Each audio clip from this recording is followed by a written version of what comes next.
That's how you got the name Shitland. Oh, I knew it was going to come. I didn't shit myself, no. But I always have the shits before comp. Do you? Always. Just it's the nerves, isn't it? Yeah, just lucky shits. Yeah, we have like pre-workout dump in it. PGD. So we tend to have that. PGDs, have a coffee, then I have to brush my teeth because I don't like the taste of coffee. Go for a PGD, get warmed up, and then fucking get squats in, innit?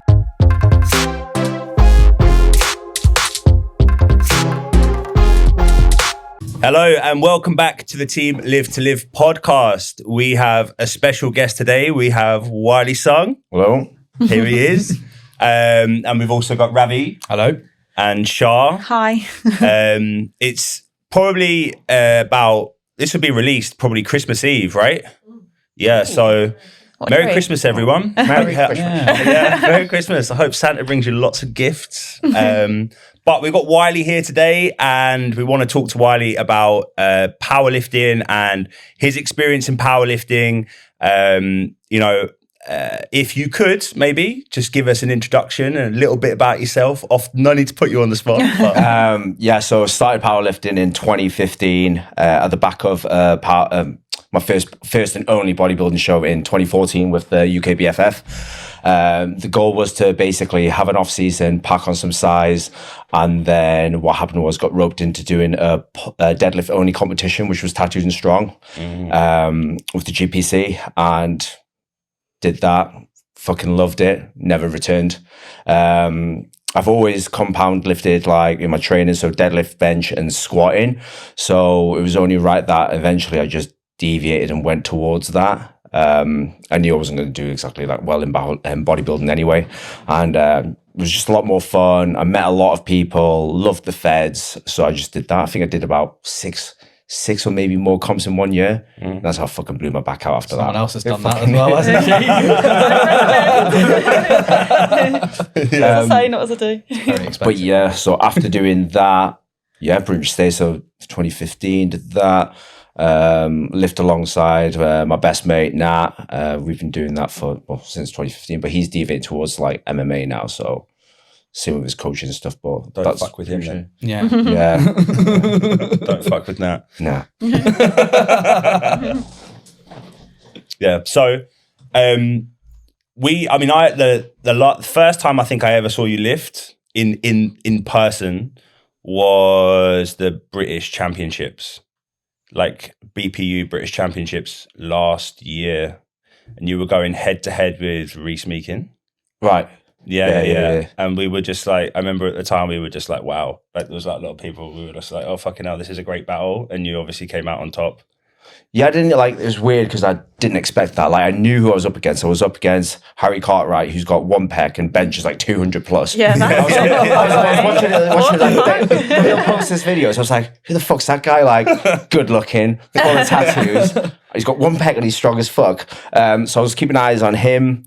Tom, there was also there was loads of them. There was about 5 of the guys I was keeping eyes on. But I've known Reece for a while.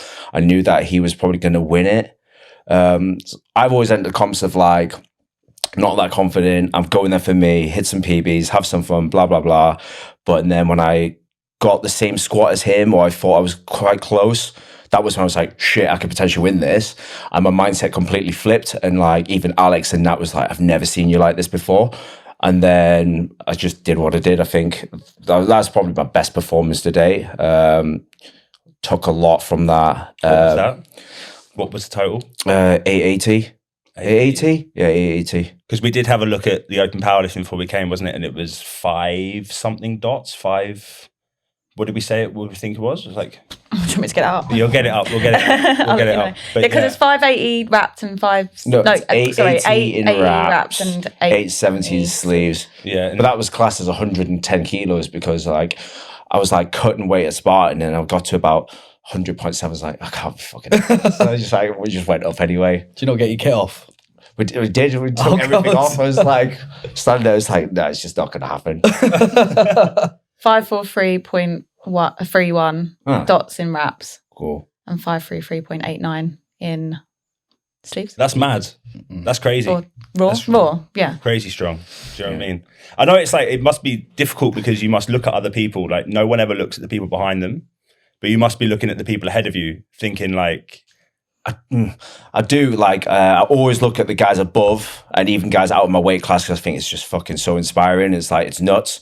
But like, I can't be so ignorant. Like, I've got to keep eyes on what's underneath me or behind me, because like, it's only like, same as a comp, if you don't check out who's behind you, you make a mistake or whatever, they can just creep up and get past you. So like, I've always got my eyes everywhere. It's like just keeping tabs on stuff. But yeah, try not to underestimate anyone. Yeah. You know that from competing at ABS. Like you'll know yourself. Like when you're there, if you miss a lift or so and so was supposed to win this, they've missed their second. Like, and everyone's all like, "Oh fucking hell!" You know what I mean? Yes, Everyone starts to push for a bit. That's what happens at these face-to-face comps. How did you find ABS? I loved it. I loved like everything about it. Like getting there and then just like your bag, everything's like so professional. Like you get there, it's all set up. You got your name, you got your goodie bag. I love free shit, obviously. Get there and then like, right, okay, you're gonna come here. I need you guys to put all your uniform on. You're gonna take pictures here, go over there, take your other pictures, and then you go for interview. Then you go over there, get weighed in, pick up all your refeed stuff. So it's just like the way it's run. It's really professional, and you actually feel like an athlete rather than. Oh, I'm just going to do a hobby again this weekend. Bit of a celebrity, right? You said you've been in the sport for quite a while. Yeah. Like you've seen it develop in terms of like how popular it's become on social media and stuff. Would you say has been good about that, and what sort of like bad habits have creeped in sort of like over your experiences? Interesting. Like, it's really good because I remember our first comp was in Scunthorpe in a working man's club. Nice. And it was like, it was the bar with the shutters down. There was one monolift. We were all sharing it. It was fucking ass into nowhere. It's like really low atmosphere. It was good, really good experience. Otherwise I wouldn't have stayed. But like, so the sport's come a long, long way since then. Social media has just absolutely smashed it in it, which is good because social media broadens out. Like, you're going to get more people. You're going to get a lot more competition coming up. More platforms, more people want to hold competitions. Obviously, like we're coaches, right? So it's really good for our businesses. So in that sense, it's really, really good. And obviously on the other side is you just get a lot of shit that you see on social media that's just rubbish, where it's just poor educated stuff or what other examples are there? I think like it's a sport which there's obviously competition, but it's generally friendly competition. There's always that respect there. Because you can't hide numbers, whereas like other sports you might like bodybuilding, like I'm sure like when you politics and stuff like no one would be nice to each other because, well, one, you're on low food, so you just can't be asked for people anyway, but like you're all the competition with each other, and I think that's the difference with bodybuilding and powerlifting. You've also got to make sure you buy your trunks from the approved vendor.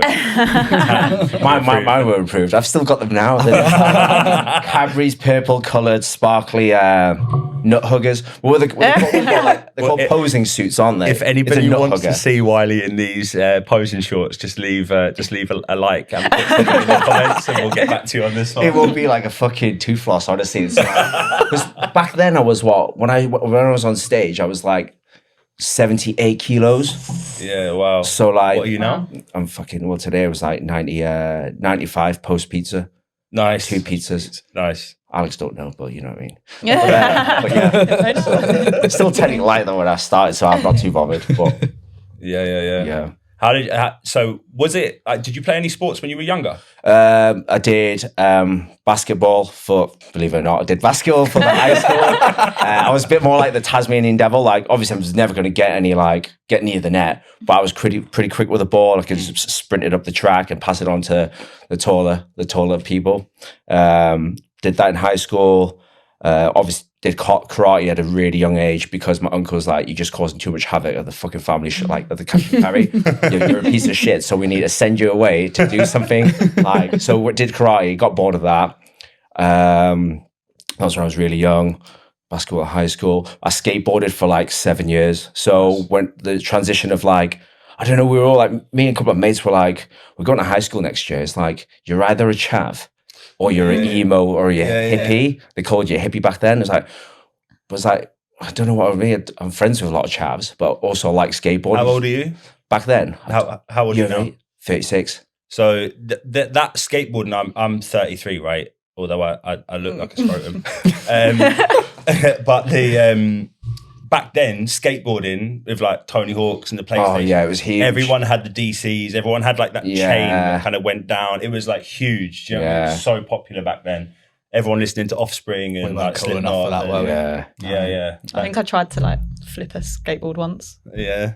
Banged your shin, you rolled Yeah. down on the I'm floor done. for That's ages. enough. I actually like wore shin pads for a while. Like I got loads of shit for it. But I did that for like 7 years, and I still say it to this day. Like if I could see where I am now, or I could be a professional skateboarder, I've always been like, I'd rather have done that. But it's like looking back now, it's like I'd be like 36. My mates that have kids, they probably won't be hanging around skating with me like from like 8 in the morning till midnight at night. Your body's not going to hold up. So it's like, big injuries as well. I mean, I remember when I decided that skateboarding wasn't for me, I tried to kind of like come off it like into a quarter pipe and just bang my head.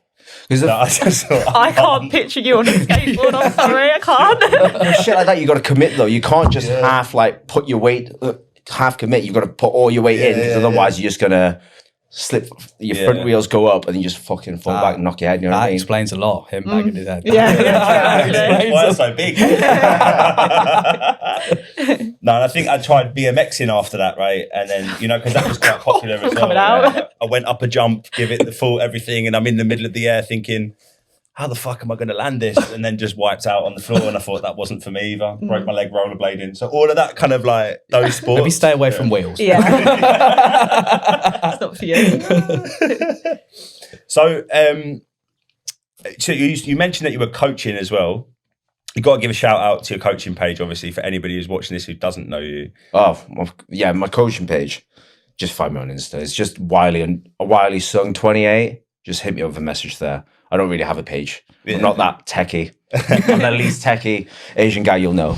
So I know how to work a Game Boy. You know what I mean? That's about it, really. How long have you been coaching for? Fuck. I've been PTing since like 2011. What made you get into that? I was working in fitness first, and my peers, all those guys I was looking up to, they were like either high level bodybuilders, big profile PTs back then,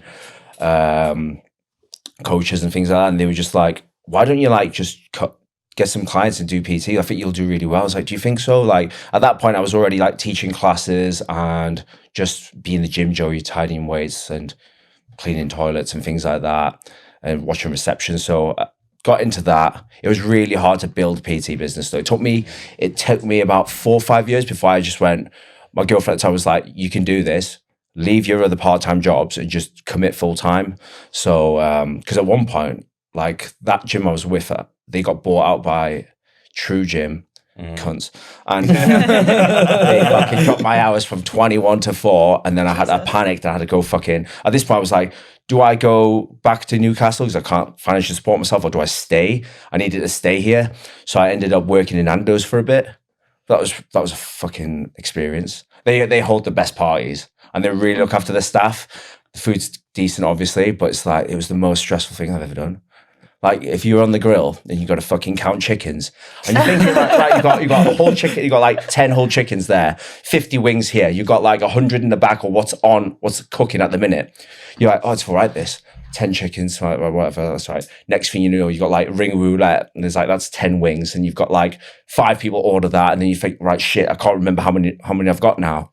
And the amount of times I've ended up like, we've ran out of chicken because Wylie's on the grill. There's going to be like a 30-minute wait, and everyone just turns around and looks at me and says, oh, fuck, new guy. You know what I mean? I was actually like their worst staff. Like there was like about 5 trainees through Christmas, and they were only going to keep like about 3 of us. And they were like, look, mate, you're not the best, but the crew likes you, and we think like you can pick it up quite quick. Obviously, it didn't. Stayed there like a bit after Christmas, and then my mate, I bumped into him, but basically what happened was I left Nando's because I'd drive there, I'd have moments like Mark out of the Peep Show, and I'd be like, I could just call them up and say like, my dog's dead and I can't go to work today. But I didn't even own a dog back then, you know what I mean? But I'd dread it, and I'd be sat in my car like nearly like in tears, like I really don't want to do this. And then one day I was like in the shopping centre, and I was just sat there with my hands like this. And then my mate comes and says, mate, what you doing here? I says, oh, I'm about to start a shift. And he's like, mate, I've got jobs going at this gym that I'm working at. Why do you come along? I was like, sick. Left Nandos, went there, and I was just juggling like 2 other part-time jobs and PT at the same time. And like, I wouldn't be here if it wasn't for those guys that have given me the opportunity to build my PT, because it's just so hard. Like, you'll know as well, because you guys have been working on the gym floor, right? How hard is it, and how much competition have you got, especially with social media nowadays and online and stuff? People have got so much choice. And there's a lot of coaches out there that'll sell like I don't know, fucking £10 a month or some shit like that. Giving out bad advice and training and stuff. Oh yeah, I mean, like, we work together under Plunkett, Steve Plunkett, who we have to give kudos to always. So like, he kind of showed us how to build a business, and we didn't, like, if you go to other gyms now, I've said this like loads of times before, the problem in the fitness space is that there's no mentorship for people who start in. It's just like this sink or swim, like, go hit the gym floor, no advice given on what you need to do, just find clients, no teaching people how to train people properly. The PT qualification doesn't really do that. No. Do you know what I mean? And then it's like, there's reason why there's such a high dropout rate is because there's no guidance. So it's very easy to jump on a course now, isn't it? Yeah. Pass within 6 weeks. My course was 10 months where we did actually do some kind of that training and everything like that as well. Benefited me more longing it out just that little bit to get that experience, versus now, like, you can literally jump online. You don't even have to meet your tutor. It's all done like webinar and all that kind of stuff. It's all like open book as well. Like, you can just have the stuff there and you can just answer. And so you're just ticking boxes. Yeah. Like, you're not actually gaining any. And I think what you find is you're going to get a lot of people that are like, oh, I love the idea of earning like 40, 30, 40, 50 quid an hour. And then they'll do the course online, and then they finish and be like, fuck, I've actually got to use communication skills. I've got to go to someone like, I'm shit at stuff like that, right? And like, I wouldn't be able to do that had I not had the experience of working on the gym floor already, or teaching classes and getting to know members. So you're like, left to your own device, you're pretty much screwed, aren't you? Unless you're It's also, you're there at the times where you don't want to be, because the busiest times in the gym are, you know, before work, after work. It's not plain sailing to start with, is it? No. Like, once you build up that business, you can start moving around your times and everything, but you've got to be there. You know, I was the opposite to that, right? So I had the sales skills, but just had no knowledge to back it up. So, like, I was selling PT, and them lads must have been looking at me thinking, what the fuck is he doing for these clients, right? So all of the clients that are watching from back then, I'm sorry, I'm better now, please. Right? But I just had to learn, because I could always sell, like, and sometimes I really undersold myself. I remember when the lockdown happened, I lost like all of my business, everything. And then I had to stand outside in the cold, and they let us back out all winter, like PTing. And I had portable squat rack with a bar and 200 kilos worth of weight. And I was charging people £25 an hour because I thought that's fairly reasonable. I'm not paying any gym rent. But at the time, I had 48 sessions a week to do. 48 sessions. 48 sessions. And what I should have done was just doubled it and done half of them. And people would have paid it because they had no access to a gym. They had loads of money. But for ages, for being in the Southeast, I know it's different from like place to place. And I know you don't pay rent, right? To a gym. You don't pay rent to a gym. It's like, I think the going rate is kind of like 40 quid where we are at the moment for like a PT session. But like for so long, I was like undercharging myself, and I see that with a lot of people. That's the main advice I ever give to anybody now who's starting out. I'm like, you should charge that money off the bat. Don't devalue the service. Like, it's a good, like, people offering discounts and all this kind of stuff. Like, don't devalue it, because then people will then expect it. Yeah. Even if it's a one-time offer kind of thing, like, people. I also think it makes you look a little bit worse when you keep constantly like, here's a discount, here's another discount. It's like, why are you discount? Yeah. There's some people who joined from ages ago and they're still on the same rate or from whatever, and I like training them. Yeah, but that's loyalty. They've stuck with. You know what I mean? Like, you do that, but mates rates in it. Yeah, man, 100%. So back on the powerlifting side, so. We looked at your like open powerlifting and stuff, and we saw that you'd done Spartan Raw, A.B.S, Irish Pro as well. Yeah. How was the Irish Pro when you went out there? Was that your first pro show at the time? That was my first pro show. Was that pre-COVID? Yeah. Yeah. So it was like 2017, 2018. It was a really good experience. Shane Brody put on a really good event. Really great guy. great community, great gym. You went down there, all their guys are helping you warm ups and stuff, really friendly. It was just a really good event. I mean, I really wanted to get a chance to compete with like Tom Martin. He's fucking goat, and so it's like you want, but he wasn't competing. But it was me, Alan Wilson. There was Mike Jones, who I train with back at home. Love Alan. Chris Pugh, Dale, and then there was Sam Bollins. There's like Blackie Chan. Yeah, there was a lot of big names. There's like people in the UK circuit back then, all competing at the same time. So it was really, really good to watch and just be part of. Probably not my easiest prep, but other than that, it was a really good show. Can't remember what I did. I think I hit some BBs. I think I did all right. I can't remember. I'm really fucking forgetful. When we went, that was the first time that we'd ever taken anyone to a pro show. Yeah, that's one of my favourite comps. That I enjoyed that. It was her first one, and you know, she's all in her head about it. You know, like where am I going to finish? Blah blah. And obviously, I'm like, how have I ended up here? Like as a tested lifter as well. So we were just like, look, just enjoy it. This is probably one of the better competitions like in Europe you can do. Maybe not so much now, but back in the day, definitely was one of pre-COVID was definitely one of the biggest you could do. We were like, just enjoy it. And you could tell the caliber of lifter that was there, because in the warm-up room, like no one was pissing about or wasting time. Everyone was just where they need to be. Like you said, if you needed a hand with something, people were there to help you. You ended up coming third, didn't you? Yeah, I did all right at the end. That's only because you're under 56. Yeah. They don't need to know. The formula helps you out, doesn't it? Yeah, a little bit. Cheeky bastard. But it looks like it's actually set to be quite good this year, the Irish Pro. I've seen there's a couple of it's people. back on, isn't it? Yeah, because it was done and dusted, that the one that we did, and then he's come back. Yeah, he said when we were finished, he was like, I don't know if I'm going to put it on next year. It was like the last he has one. The Worlds. He has the AWPC Worlds there. But I think it's going to run at the end of the Worlds. Right. So it looks like it's going to be quite good, to be honest with you. I mean, we're doing absolutely. I feel like, did I not see, is Hindle doing it? Yeah. And Elliot? I don't know, I might have dreamt this, but I feel like... Dream about Elliot and Hindle. Sandwich. Together. Nothing left. Crushed. You're not surviving that.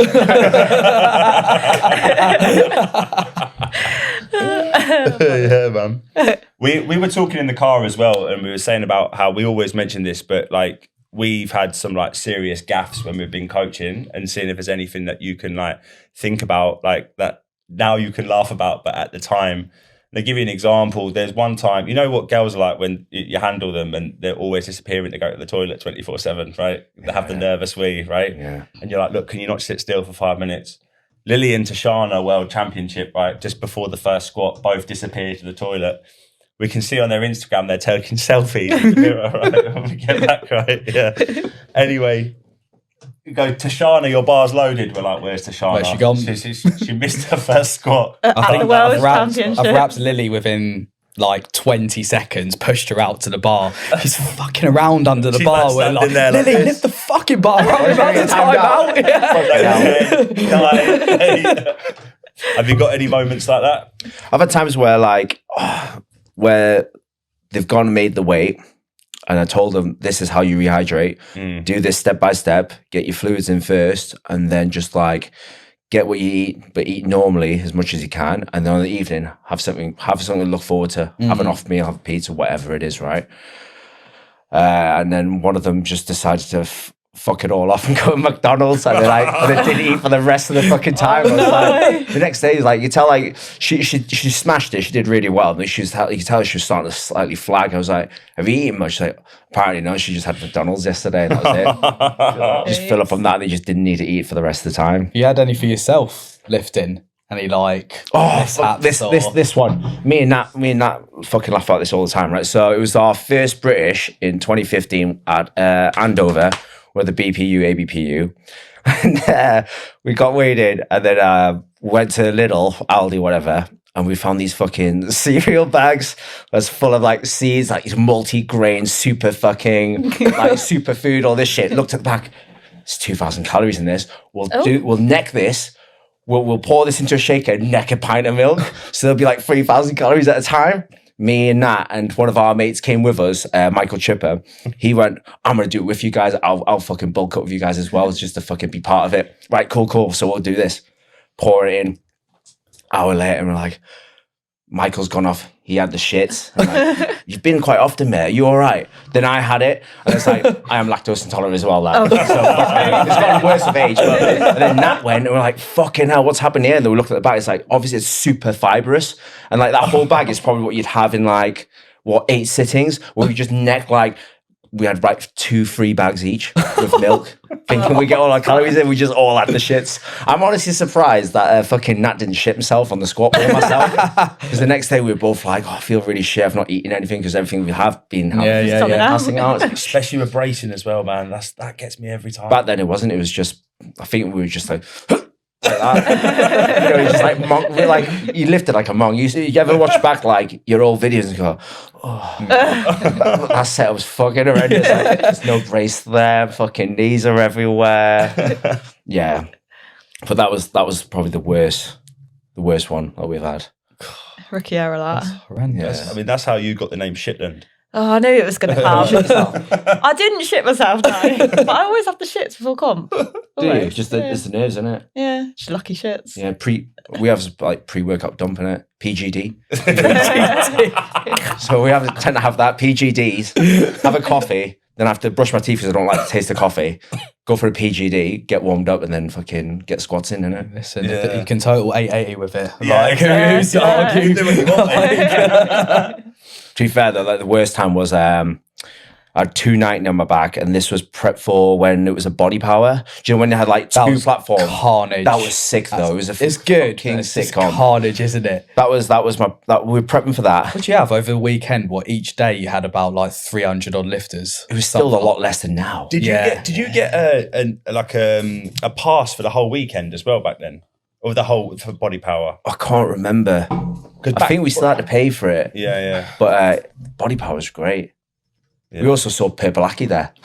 Do you know who Purple-Aki is? He's like the boogeyman. Like he's been around forever, right? So if you look him up, he's like an urban myth. But like he, what did he do? He's obsessed with muscles, and like he chased a kid onto the train tracks, and he touched a live track, and he died. So then he's had like a ban from like being around muscles, so no gyms, no fitness events or anything like that. But we saw him at Body Power. But Nat actually bumped into him once because he was like at a bus stop, because he was a bus wanker back then. And then he'd be like, he was sat next to him and he moved up and says, "Do you go to the gym, mate? Can you just flex your biceps?" Nat was like, it's a bit weird, but like, flex. And he just touched him. He was like, "You get your calf out." Well, to be fair, he always got shorts, but he's got like a fit for muscle.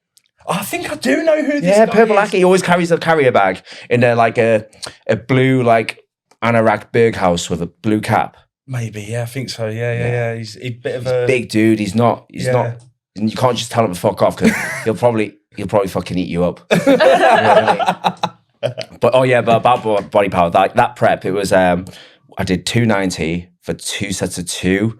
My body weight was really light that, and as well as I was probably only about like 91, 92 maybe. And I did 290, sank the first one, farted, sharted even, and then that was like, you see him on the video like that. Like, right, just serious now, I need to fucking crack on. And I did another one, and then didn't fucking realise I did that, and we were like having to rush back for clients, drove from, because back then Ultraflex was Iron Athletes gym, and then we had to leave there, go back to Leeds, got stuck in traffic, did about 4 or 5 clients, later on went for a shower before I was going home. Boxes, and I was like, man, there's like, I was like, why didn't anyone say anything? Like, my parents just go like, mate, you stink, or like something. Like, no one said a fucking word. It wasn't until like I've had fucking full days of worth of clients afterwards, and then like, oh, shoot, great, I fucking found out shot myself.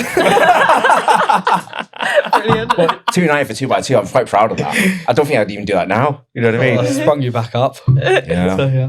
What's the goal for the future then? We'll go lifting first, and then we'll go business. Lifting wise, I reckon I've got probably 4 years, like, because by then I'll be masters. I probably want to give it my all for the next 4 years. Before I went to Alex's, I've always said like I wanted to do Pro Raw, and then I said to Alex like, yeah, that's my goal. Take me to Pro Raw. So That's still Australia. Yeah, that I'd love to be able to get into like Clash, American Pro, and do those sort of big comps before like I get 40. So they're my lifting goals.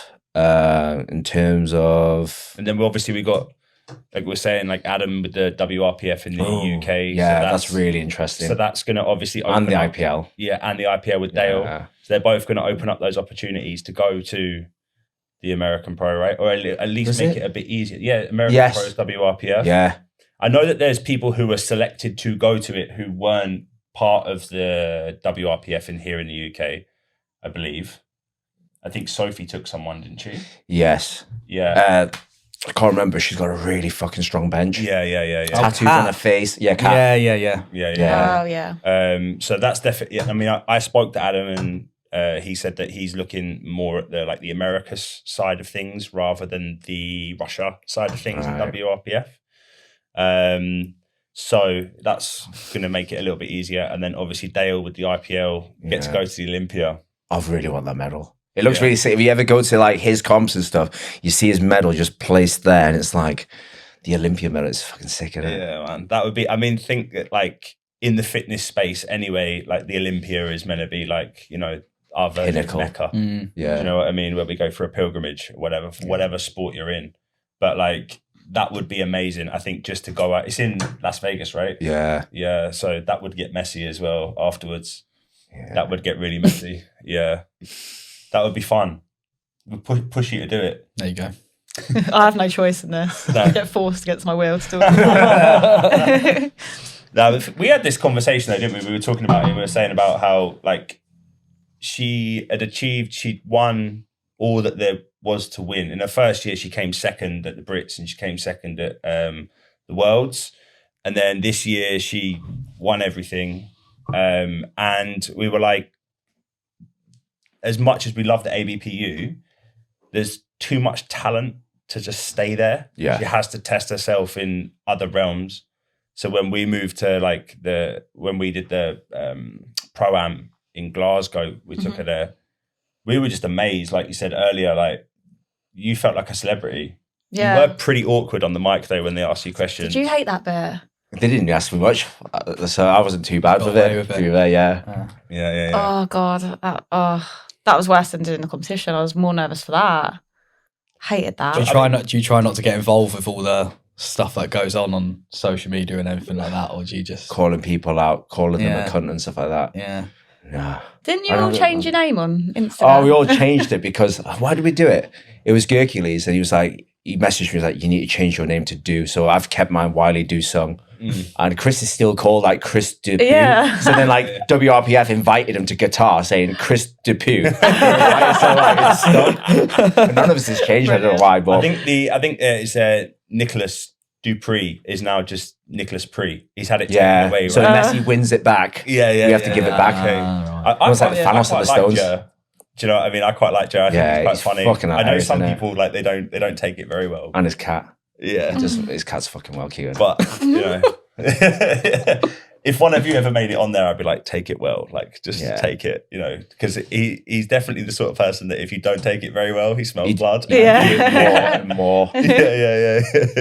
Yeah. And like Jay as well is running A.B.S. Like we were having this discussion earlier. We're going to ask you, like, there's this talk about powerlifting the future in the Olympics, or kind of like what Jay's on a podcast about, more like the darts, where it's like a big spectacle.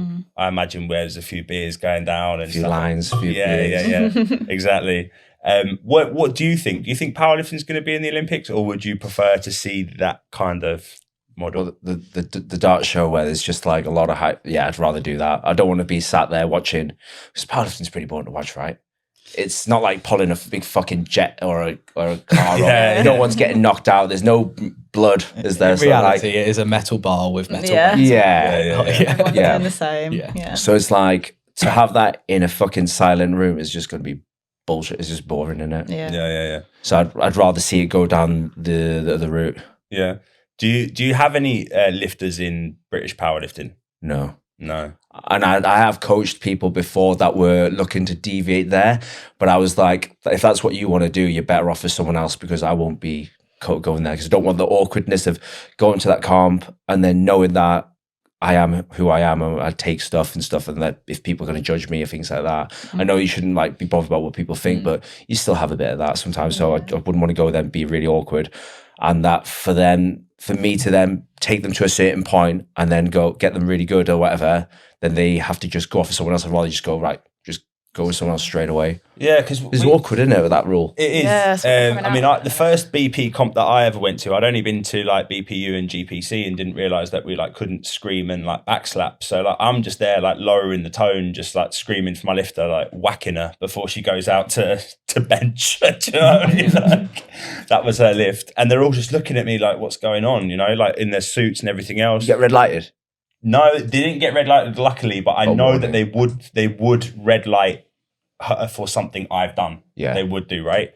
And that's what we were saying about this big thing, like Article 14 of the IPF Constitution. From what I understand it, and anybody can correct me if I'm wrong. So when it gets past a national level, say you have a lifter, you've coached them from grassroots all the way up to IPF selection. You essentially have to let go of that lifter for the competition because they have to sign something, I believe, this is what I've heard, about they have to let the coach, who's maybe not seen them at all or anything else like that, select their attempts. They can't. Oh, yeah, so it's basically they have their own team of handlers.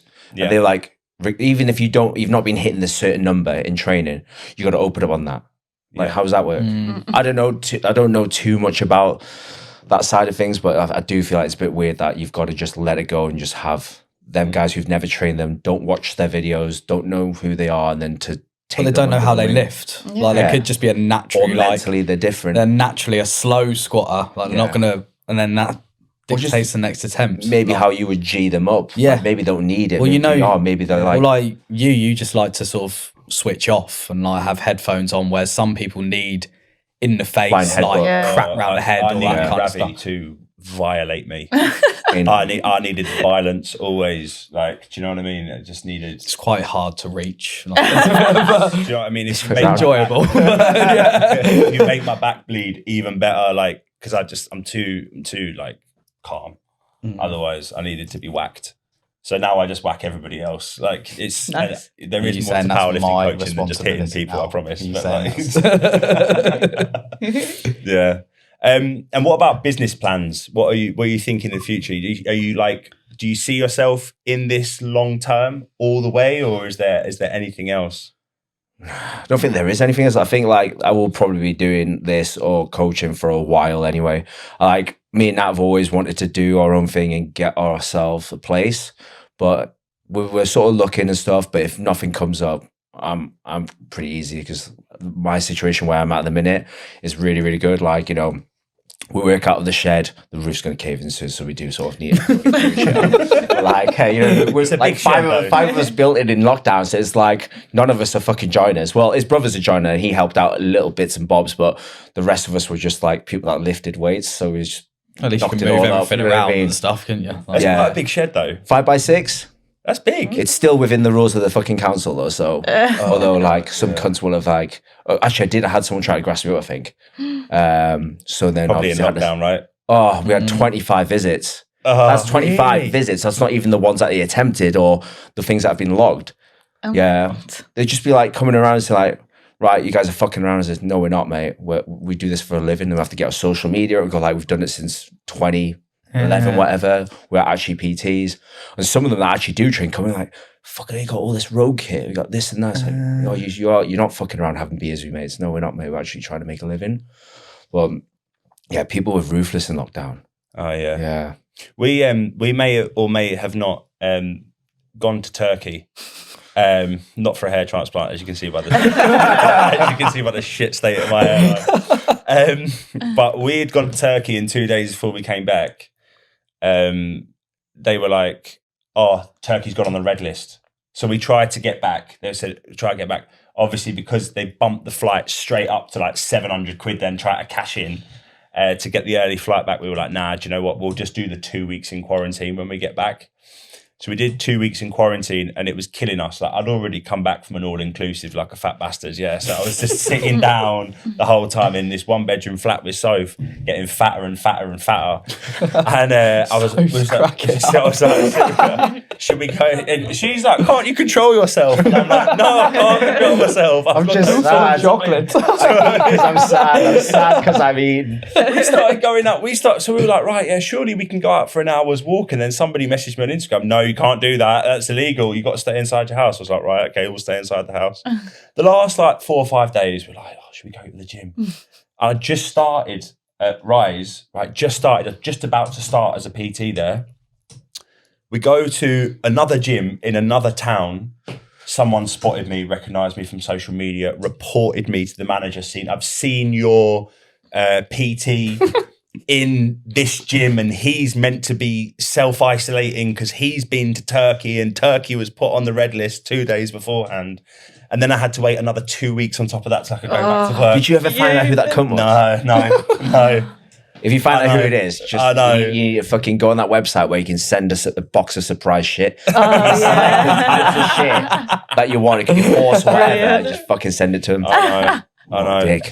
But so is it just, the goal is just to coach and like you said, maybe open something up and see where it goes? Because I've looked at that before, and the logistics of it where we are, commercial property, is just obscene. Horrendous, It's isn't it? obscene, man. You got to win like the lottery and then just fucking Yeah. from there. Yeah. Or get yourself in a huge amount of debt and take that risk, and then run the risk of not being able to pay it back, and paying it back working at Nandos for the rest of your life. Do you know what I mean? Fucking, I'll be sacked on the first day. I'm fucking without chicken, you know what I mean? Loads of uncooked chicken in the back. Who's eaten all the chicken? Fucking hell. Yeah. So like, if anybody was like watching and they're saying, if you were trying to like, maybe like the last thing that we do is, if you were trying to sell powerlifting to somebody in terms of a sport, what it's brought you, everything else, what would you say to people? Well, how would I try and encourage them to get involved? Yeah. Definitely helps you build with like confidence, the community, going into the gym. It makes you a bit more confident speaking to people, making friends, going down the route of competing and stuff. That really tests you, doesn't it? And doing, you know, like, so that'll get your, what would I say? It'll just build you to be a stronger person all round. Being someone that was never really that confident and stuff, and I'm not now, so that's why I don't really sell much. I don't really like plaster that much on my social media other than my training. It will bring you out of your shell a lot more. It's given me like what I've got now, a living, doing a job that I love. Don't really feel like I'm working the day of my life. So yeah, it's probably like the best I could describe it. While I pick up a couple of questions that people wanted to ask as well, do you want to do the bit we've missed, which is the comment from our hater?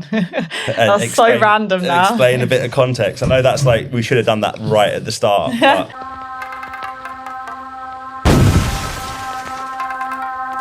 I'll go find these. Okay, so hate comment section.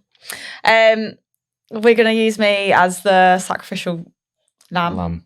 Again, because whenever we're down, lamb is flattering as well, by the way. There. Oh, okay.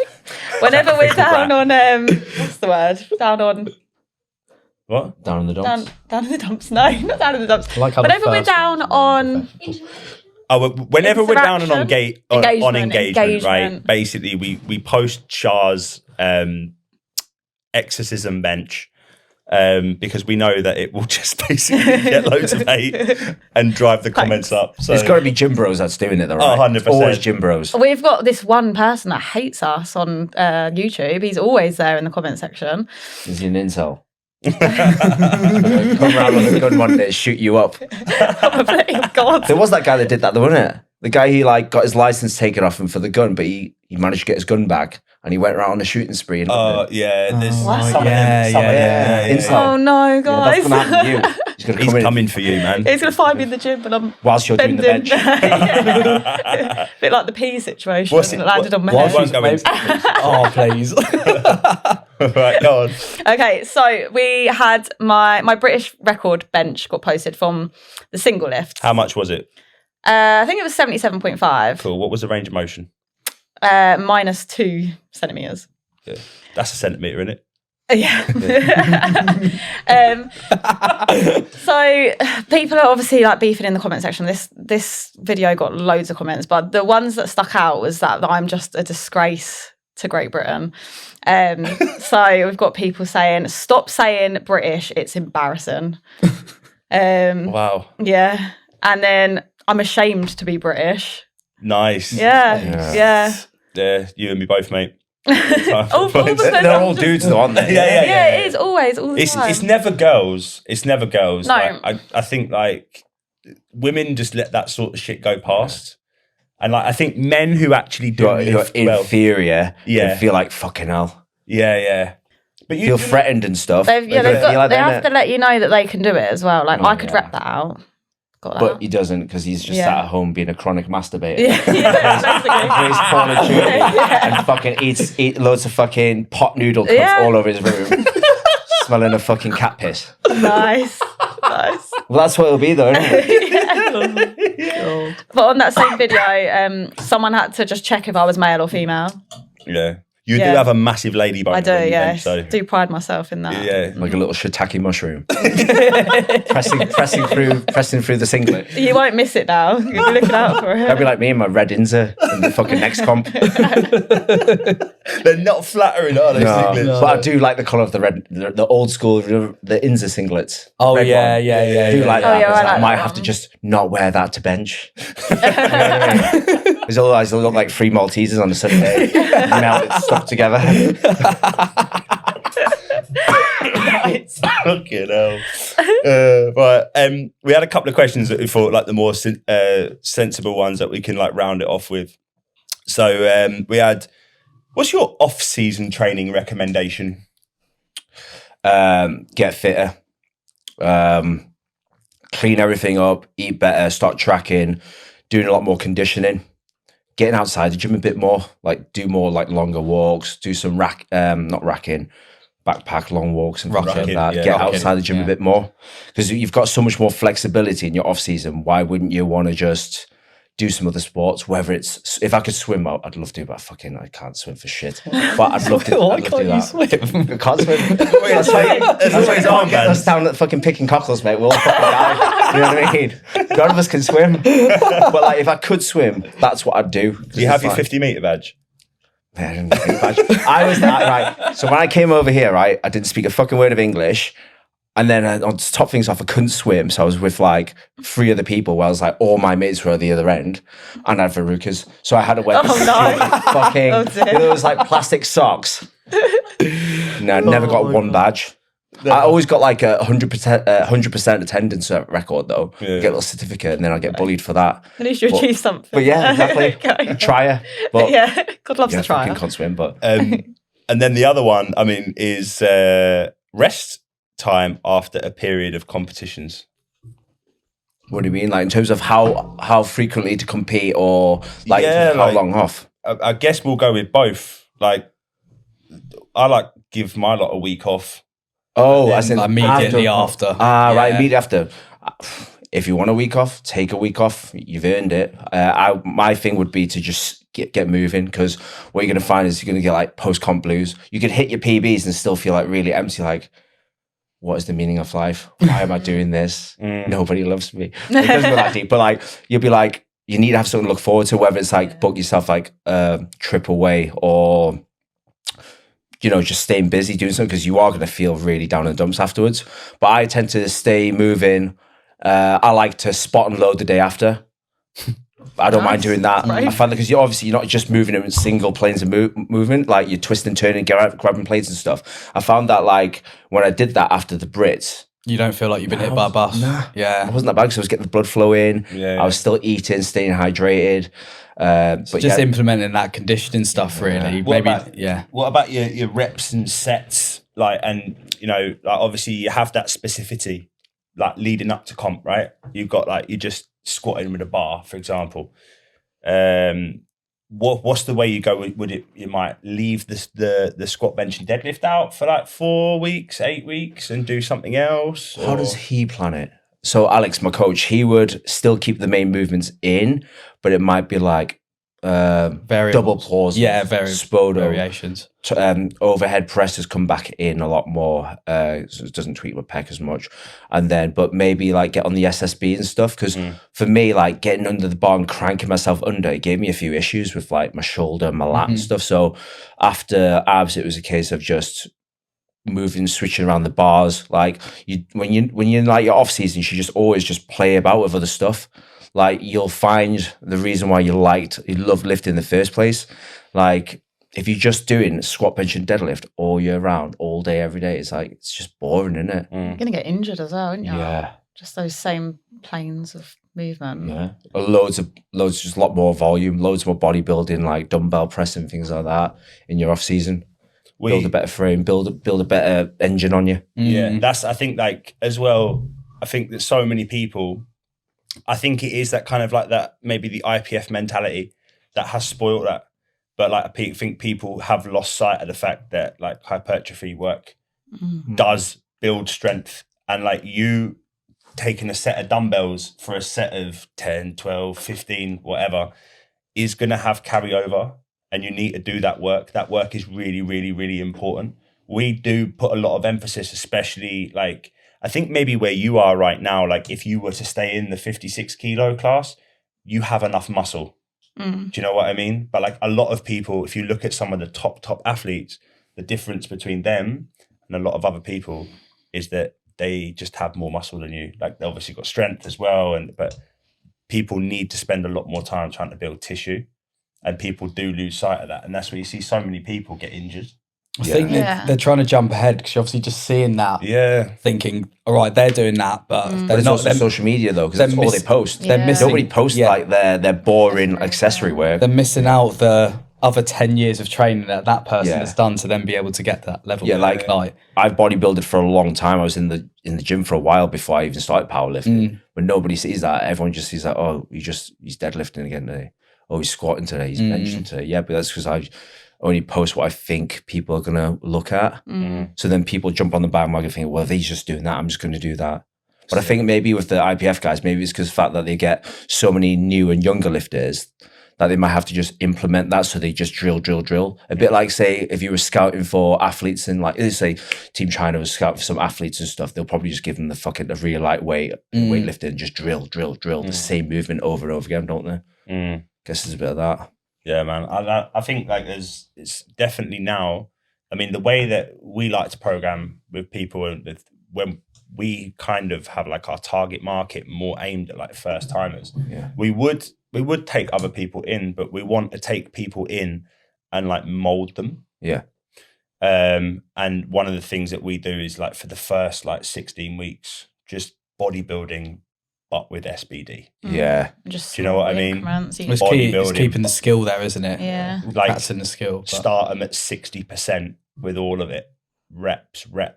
And then as forget how hard that is when you do it for sets of 10, you know what I mean? Oh, God, I know. Jump on the chest. I was struggling with incline press the other day. I got to like the 8th rep and I'm like at the top. I'm like, horrible. But yeah, like that's what we do. And then you might move into something a bit more complex, a bit more strength based. But like most people, I've like, when I first started thinking about programming, right, I started watching a lot of Starting Strength from Mark Ripito. And he would just say, just throw 5 pounds on the bar. It's like 2.5 kilos. And like a lot of people who get into this sport, they haven't even done like 7 or 8 weeks of just chucking 2.5 kilos on the bar. And you can get so far with that. It's crazy. You can definitely take yourself from beginner to intermediate like that really, really quickly. But who wants to jump by that when you can just jump at 5 or 10 kilos? And everyone just wants to do that. Even when like we were just gym bros working at the gym where we were just bodybuilders, like no one's going to pick up the biscuits. They're always going to put on at least a 5 or a 10. Yeah. You know what I mean? We had with Meg, like when she first started, we started like first thought about getting her to compete. She got to like 100 kilos and I was like, all right, yeah, she's near her max now. We'll just keep letting her do a top single each week, adding 2.5 kilos. And we went all the way up to like 125. It just wasn't stopping. And every single week it looked hard, but she did it, and it just went up, up, up. And it's like, it does work for some people. Some lifters are like that, and they're just slow. It looks like, Yeah. where it's like, it's annoying because you go like, I want you to lift, whether it's an empty bar or you're out there on the mat and out on the platform, you need to lift with intent. Yeah. Sometimes like, what the fuck's wrong with you? Have you gone out on the benders? And that bar looks fucking slow, and it's just the bar, but it's the same speed as they get all the way through to that. That's the key thing, isn't it? Yeah. Every rep looks exactly Yeah. the same, then you know they're lifting in the right. Yeah. They're just like, you're really slow there with an empty bar, but it's the same speed throughout. Though it's like, fair enough, you know what I mean? But, But yeah, amazing, and thank you for coming. it's all right, no worries. Thank you. Is there any Good luck. shout outs you want to give to any gyms, any people? Shout out to obviously my man Nat, coaches, Alexander Clark, British Strength Radio magazine, Fitness Generation, Andy Berry. Those are the guys that are pretty much sorting out where I'm going ahead from now to compete for the next 4 years and stuff, be at my best. Mofo and Mofo and Marion, who basically keeps me in check so that I'm not falling to pieces by the time I get a platform. And in Plexus, best gym in Leeds. Yeah, amazing. I think I've covered everyone. Don't want to do the awkward thing of like resharing a post and then tag them back in like, oh yeah, I did. Amazing. And do you want to sign us out? Me. Yeah, do it. Yeah, why not? If you liked this, then make sure that you like and subscribe, and we'll see you in the next one, I guess. Thank you.